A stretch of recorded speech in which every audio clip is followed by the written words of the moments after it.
So, welcome to part 3, where we debunk the fact that Amber Heard did not win in the UK because she was not even a defendant in the UK. And in fact, what happened with her trial in the UK highlights the fact that she is indeed a liar and a narcissist, and the fact that she's gotten away with it is unacceptable, and therefore the black belt barrister has created a petition to get justice for Johnny Depp, to reopen this trial, because there's a lot of sketchy things that went on, a lot of sketchy things going on here in these videos, guys. And I am kind of breaking down my perspective based on, you know, all the legal documentation, what went down in the UK trial, to help you guys to understand, but also to point out a few things, because for those of you who watch my channel regularly, you know that I don't tend to try and give you the whole picture. I more say, well, the whole picture's out there, there's plenty of fantastic information. I add in just my thoughts, my extra opinions, my extra ideas and insights, considerations, questions to the things that are already out there for you guys to consider and for us to discuss. You know, and obviously sometimes there's certain things people don't want to say. They might be more politically correct, of course, like happens in the United Kingdom. People are lots more politically correct. However, I indeed am not politically correct. I do not feel limited by doing such a thing, and therefore I will share unfiltered for you all. So if you do enjoy this video, please don't forget to subscribe. Please let me know your thoughts in the comment section down below, and like the video if you do. And well, let's get started. So we were talking about Amber Heard, and we were just getting on to the point. If you don't know what all this is about, check out the other videos before this one. But we were just talking about the different things that were brought up to kind of destroy the credibility of Amber Heard as even a witness in this whole UK trial, of which she was not a defendant, as I specifically clarified and explained about that in the first video, and it was all explained even better by the black belt barrister. So check his videos out, and shout out again to all of you who suggested I go and check out those videos. Today we're going to be talking about the video that came up to do with Miss Enquiries, who I believe is her sister, who was being questioned by her friends about an altercation with Amber, in which, in the video, one of the friends says, wow, I can't believe, what did she say? One of them saying that she couldn't believe that Amber beat her, you know, behind. Now, it's very interesting because in this, Whitney, which I believe is her name, didn't who had also made a statement. She didn't change her statement saying that there was nothing from what she had said before. So basically she was siding, she was in favor of Amber and not really trying to say anything as far as her being as far as her being violent, and which is why this information was brought to the table. And so she didn't change her statements as previously. In the video, she was seen not wanting to comment on the situation. I actually wanted to highlight this a little bit because I feel as though if in these scenarios, and this is something we must take into account, because I think there's a tendency for us as human beings, when somebody is in a situation, we assume that they're going to do something. So I think a lot of people might assume that there might be the assumption that, well, if Whitney was hurt, she would speak up about it. People say stuff like that, but sometimes you don't know what's going on behind closed doors. She, as we know from the previous videos that I made, we know that Amber Heard is more than happy to blackmail people. In fact, there was a whole cover letter, aka cover up for the blackmail, where she was saying to Johnny that, listen, because of the domestic violence, this and that, I need you to give me A, B, C, D, E, F, G, L, M, N, O, P. And if you don't do that, I'm not going to lie, this could get ugly, basically. I could expose you, right? I could expose you through gaslighting and blaming you for something and claiming you did something that actually I did, right? And we've already seen proof that she's admitted to hitting Johnny Depp. As I talked about, there was an audio clip about that. I talked about that in the previous video. So to me, even in what's going on with Miss Enquiries, as it's written in the legal docs, everything in the legal documentation always sounds so like serious, you know, especially when it's the Brits. Anyway, so I think that there's a high probability she doesn't actually want to speak out about this. She might be being blackmailed. We've talked about this before, guys. I've talked about in my contracts playlist on this channel how a lot of people get blackmailed sometimes through contracts. Maybe it's information that somebody has on you. I've talked about how even in the entertainment industry in Hollywood, one of the tactics that they use to shut people up is getting them to do humiliating things. That's why, to get initiated into these secret societies and what have you, these evil societies, they get you to do humiliating things, because then they can have videos and evidence to hold that against you. So we don't know why she didn't want to say anything. We will not speak more on that. I just wanted to throw that out there. Although I must add here that the judge did say,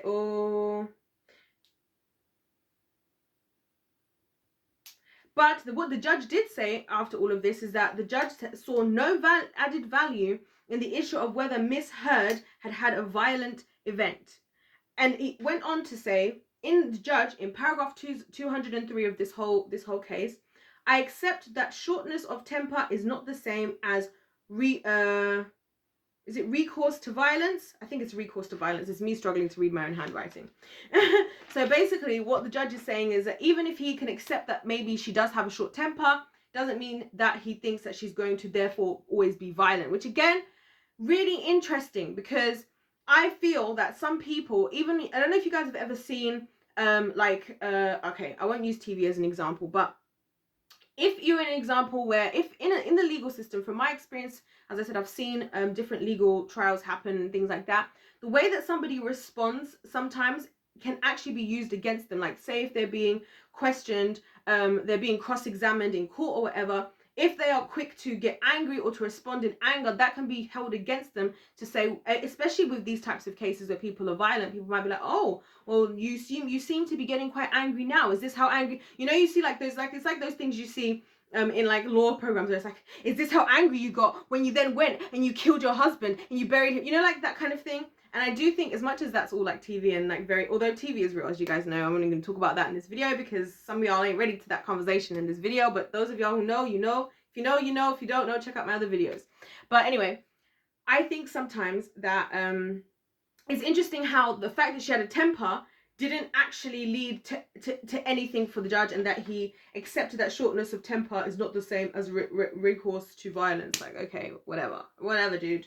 But interestingly, what I want to talk about here as well, so we talked about for the last like 3 videos and all this stuff that had been brought to the table negatively about Amber, that the judge was willing to dismiss for one reason or another, from videos to audios to falsified documents, from admission of guilt because she admitted that she had made a false statement and everything.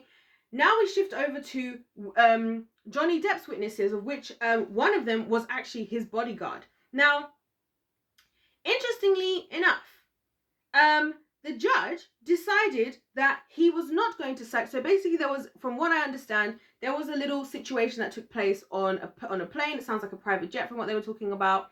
And what had happened was, potentially Amber had claimed that Johnny had kicked her in the back, right? Kicked her in the back. Then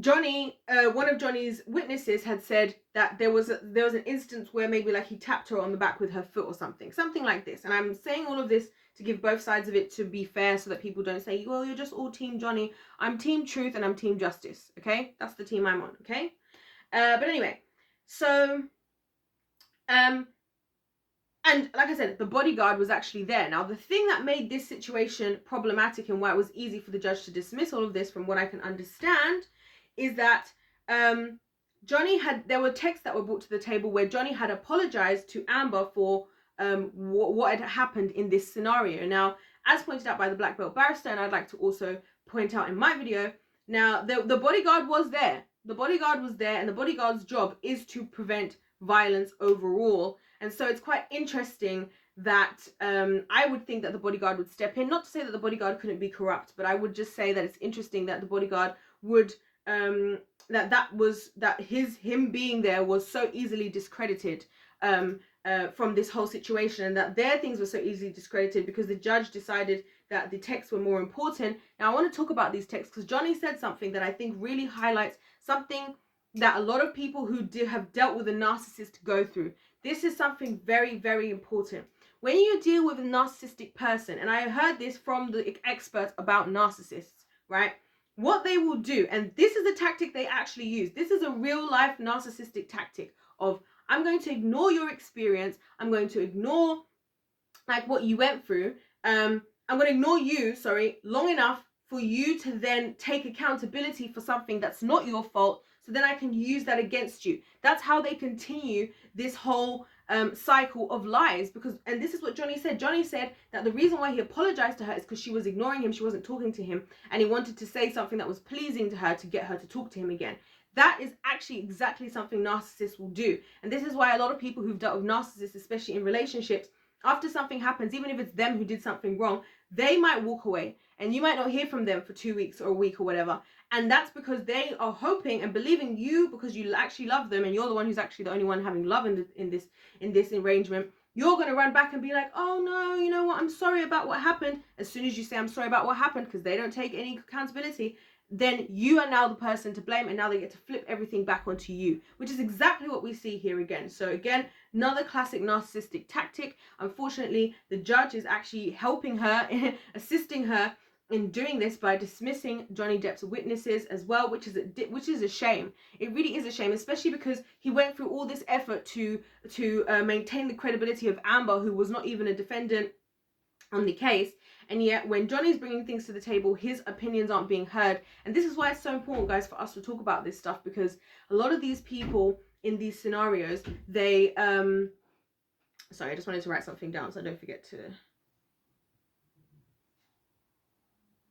A lot of these people, they don't get to, when you deal with narcissists and stuff, it can be very difficult to get justice, because that type of relationship, it's extremely complicated. The types of issues you go through that person is extremely complicated. In this scenario, Johnny's apology, and the fact that he was willing to apologize, made the situation worse for him, even though the likelihood could be, if she based on the idea of her being a narcissist, that he was doing it just so that she would talk to him again. But that doesn't really matter in this scenario, because the judge is looking at this like, well, this is the evidence. And again, isn't it interesting how in this text, I'm so glad this thought came into my mind, praise the Lord, right?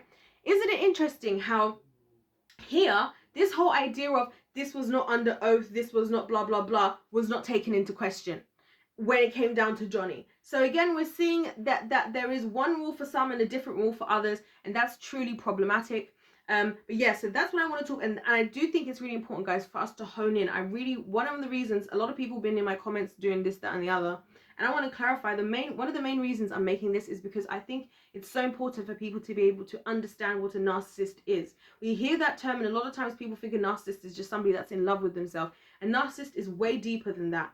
The love of themselves, first of all, is fake anyway. It goes way deeper than that. These are some of the sickest, most manipulative, intelligent people out there are narcissists, and you do not want to get yourself involved in them. You could be trapped. I've heard stories, you guys have been sharing stories in the videos, like about things that you've been through with narcissists. I have my own experience with narcissists. It is something that you do not want to be involved in. And so whilst we're here supporting Johnny and signing the petition in the description box, we are also here to shed light for you guys so that you can avoid these types of things. You can understand how these things work and understand, you know, how bad it can get when you get far enough with this type of person, who is a narcissist. And this is what's happening here with Johnny, like I said. And of course, just to clarify, because a lot of people have said, like, stop talking about your factors opinion. I always say these things are my opinions. I've clarified that all the time in my videos. I talk about things even in my description box. I've got a long explanation about, you know, just kind of a disclaimer. So I'm sharing this, guys, like I said, as my opinion, my understanding. I do not claim to be an expert. However, I am a girl who loves the Lord and who cares about truth and justice, and I'll continue to use my voice to do so. Other than that, guys, thank you so much for watching. Please don't forget to subscribe to my channel. Don't forget to let me know your thoughts and any other information in the comment section down below.